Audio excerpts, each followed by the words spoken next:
Hi, Don Havre with a real estate firm in the Tri-Cities in the state of Washington. This week we're going to take a look at how prices are changing within the United States and specifically the 8 U.S. regions within the U.S. And also we're going to take a look at the Tri-Cities and see whether or not the Tri-Cities is kind of paralleling and following the trend. So let's get started with the first quarter of 2012. As we take a look at the first quarter of 2012, what's interesting is that the West Coast and the Northeast are really actually still falling in value, whereas the central part of the United States appear to be making a transition to the positive side.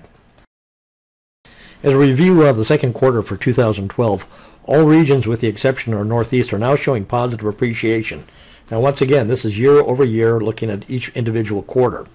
Now the mountain region is actually leading the U.S. with nearly a 7% appreciation. As we move into the third quarter of 2012, all regions are showing positive appreciation with the exception of Northeast once again. But the Northeast is getting very close to a break-even point where it looks like it might break out during the fourth quarter and actually be in the positive territory. Well, as we enter the fourth quarter, all states and all regions within the United States now are in the positive appreciation. The Northeast is gained to the positive side, with New England being at nearly 0.5% appreciation, and the Middle Atlantic states being 1.21% appreciation. It's interesting to note that the mountain states increased nearly 14% year over year, and the Pacific states nearly 11%.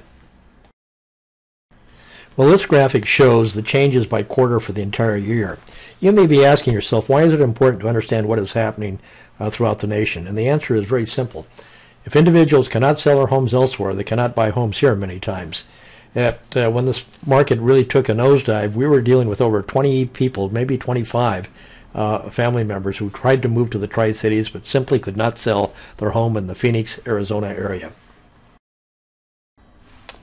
As we take a look at the Tri-City area, this graphic indicates that the median sales prices by quarter. Note, for every quarter of 2012, it became increasingly more expensive to purchase within the Tri-Cities. However, for the first 2 months of 2013, we experienced a drop in prices. Now, we're going to have to watch this for a quarter or two to indicate whether or not a trend is developing. Now, one of the best ways to determine whether or not trends are developing is to monitor the absorption rates. Now, ideally, we'd like to have between 5 and 6 months of inventory on the market at any one time, and this is really considered to be a neutral market situation. Now, as soon as we cross over into 7 months of inventory, we've crossed into a buyer's market situation, and conversely, anytime we cross below 4 months of inventory, it's a seller's market situation. When I did the evaluation last month, you may recall I had 7.2 months of inventory, which means we just broke above being in a buyer's market within the Tri-City area. Well, that wraps it up for this week. Remember, if you need to buy or sell real estate within the Tri-City area, give Michelle or myself a call or an email. We certainly would be honored to assist you. Thanks for watching.